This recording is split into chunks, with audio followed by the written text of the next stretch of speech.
being where you are today? This is still surreal. In fact, are we dreaming right now? I'm not sure if this is really happening. No, look, I came here to serve the people of Louisiana's 4th Congressional District. I'm so grateful they've allowed me this opportunity. And I tried to come in here from the day I walked in and work hard and be a workhorse and not a show pony, to get the job done. We have big challenges in this country, and I've done that. My colleagues have recognized that about me, and we're in a serious time right now in the nation and the Republican conference. All the Republicans were in great conflict over the last few weeks, and at the end of the day, we had extraordinary leaders, including Steve Scalise, who's like my big brother, and Jim Jordan, who's like my other big brother. We had to have a consensus candidate, and I'm really grateful that my colleagues entrusted this to me. It's not a job that I ever aspired to or ever even dreamed of having, but here we are. Have you spoken to former President Donald Trump? I did. I talked to him a few times over the weekend, Friday night, or Saturday night, Sunday. I've talked to him several times since. I also went and met at the White House with President Biden today. We had a one-on-one for 15 or 20 minutes, I think. How'd it go? It went great. I mean, look, we respect the office. We respect the individual who holds the office, no matter who they are, even if our policies are very different. I have lots of policy differences with the president, but I respect him as an individual. And that's another biblical admonition. We're to give honor where honor is due. And when you're with the president of the United States, whether they're in your party or not, you give them respect. And that's what I'll do. Good to hear. Initially, when he first went in and was elected, you voted to not certify those votes. Has that changed? No, well, there are two things can be true at the same time. Joe Biden is the duly elected president of the United States. I've never said otherwise.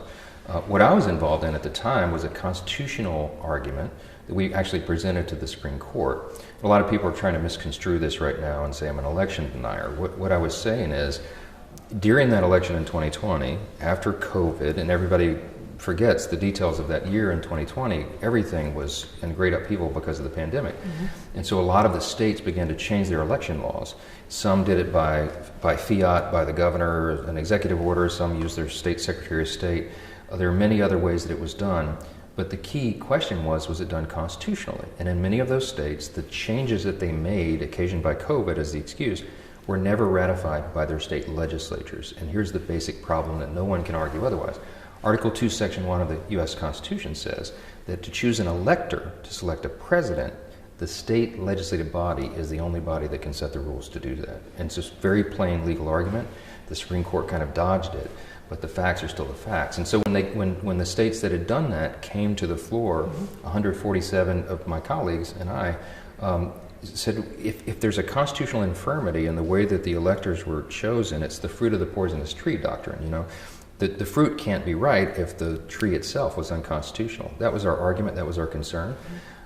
Everyone knows how it resolved, and Joe Biden is the president now, but that election involved an unprecedented level of differences and problems, I think, under the Constitution. So that's always been my position. You stand on LGBTQ as well as abortion rights. Yeah. I think it's clear, but a lot of people are concerned. Well, they shouldn't be concerned. Look, if you want to know where Mike Johnson stands, just get a copy of the Bible anywhere and read it. I'm a Bible-believing Christian. The Bible is very clear about these matters. The Bible is also clear, and the most important admonition in the Bible is that you love one another, and you even love your enemies, right? We're supposed to love our enemies. I do. You will not find anybody in my 50 years of life will tell you that I hated them or said something disparaging about them because of their sexual orientation or anything else. I treat everybody the same. But I can have deep core convictions about social issues and advocate for those issues without doing harm to anyone else. I believe in the sanctity of human life. Why? Because I believe that God creates each person and that each of us has inestimable dignity and value because we're made in God's image. That's what the framers of the Constitution and the people that set this government up believed.